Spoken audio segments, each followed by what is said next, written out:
The history of Burnaby, of British Columbia, and of Canada has been shaped by migration from China. Chinese migrants were among the earliest non-native peoples to make their homes in present-day British Columbia. Thousands participated in the gold rush in the 1850s and 60s, and in the 1880s, Chinese workers helped to build the Canadian Pacific Railway across Canada. After the railway's completion, Chinese laborers contributed to early industrial development in the province, including mining and forestry. Most early Chinese immigrants came from Guangdong province in southern China and spoke local dialects, such as Taishanese. Like other newcomers, they lived and worked on indigenous lands. When Burnaby incorporated as a municipality in 1892, it was established on lands that since time memorial have been used for shelters, villages, and for harvesting resources by the Musqueam, Squamish, Tsleil-Waututh, and Coquitlam First Nations peoples. The existence of Burnaby depended on the dispossession of lands from those host nations. Chinese residents were among Burnaby's earliest inhabitants and played a foundational role in its development. Many early arrivals were farmers from the Pearl River Delta area who brought with them knowledge of diking and drainage. They dug drainage ditches in the flatlands that bordered the Fraser River, work that was essential to transforming the land for agricultural use. Because of land ownership restrictions on people of Chinese descent, most leased lands from European owners. Chinese farmers grew vegetables, often raised pigs, and operated farms in partnership with relatives or people from the same ancestral village. The produce they grew fed families across British Columbia. Chinese workers also labored for European farm owners and worked alongside European, Japanese, and South Asian colleagues in sawmills and other industries, contributing to Burnaby's economic growth. Discriminatory policies, laws, and practices at the federal, provincial, and municipal governments made life difficult for early Chinese residents. After British Columbia became a province in 1871, it introduced legislation barring Indigenous people and people of Chinese origin from voting. Once the Canadian Pacific Railway was completed in 1885, the Government of Canada began introducing laws to limit immigration from China, including a head tax fee that was charged to Chinese entrants.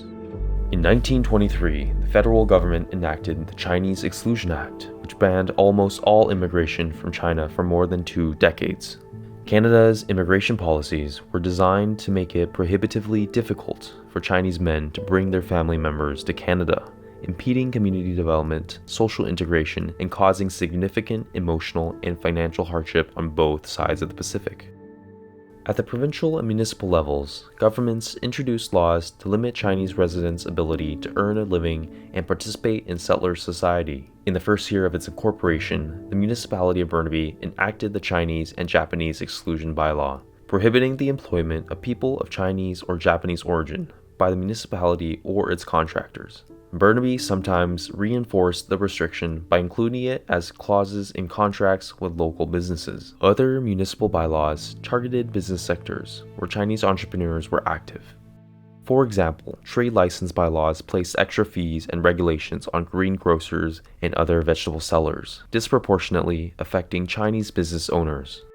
In the 1920s, piggery location bylaws restricted where pigs could be raised and limited herd sizes, measures that primarily impacted Chinese pig farmers. During the Second World War, China and Canada were allies, which helped change public attitudes towards people of Chinese descent. Many Chinese Canadians across the country enlisted to fight in the war, as they had in the First World War. Their contribution and sacrifice highlighted the injustice of being denied citizenship rights while serving their country. After the war, Chinese Canadians advocated for their right to vote in federal, provincial, and municipal elections. The push was successful and was supported by Burnaby's Municipal Council. This support marked Burnaby's first step in dismantling the discriminatory framework it had begun building in 1892. The Government of Canada repealed the Chinese Exclusion Act in 1947, reopening the doors for Chinese immigration. This made reunification in Canada possible for many Chinese families. In the late 1940s and early 1950s, land ownership by people of Chinese descent became more widely possible in Burnaby. This coincided with a new wave of families from China, many of whom left during or after the Chinese Revolution to join male relatives already in Canada. In the Big Bend area, Chinese-Canadian family-owned farms began to replace the earlier model of leased farms operated by groups of men. In 1953, Burnaby repealed Bylaw No. 4, which had prohibited employment of Chinese and Japanese Canadians by the municipality or its contractors. The change followed advocacy by the Chinese Benevolent Society and Richard Samuel Lee, Burnaby's first municipal staff member of Chinese descent, and was passed unanimously by council. The second half of the 20th century saw increased migration to Canada from Asia and other parts of the world. During this time, Burnaby flourished into a multicultural community where neighbors from many backgrounds live side by side.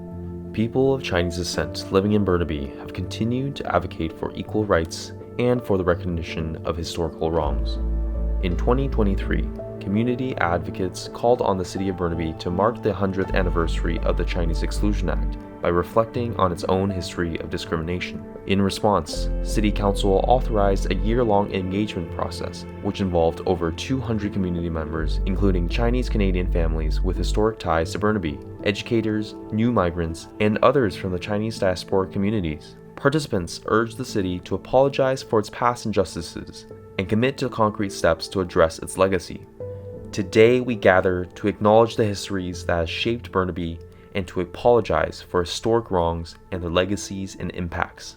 Today we celebrate the diversity that defines our city and enriches us socially, culturally, and economically. The apology and supporting actions mark a vital step towards the city's goal of making Burnaby an inclusive and welcoming place for all.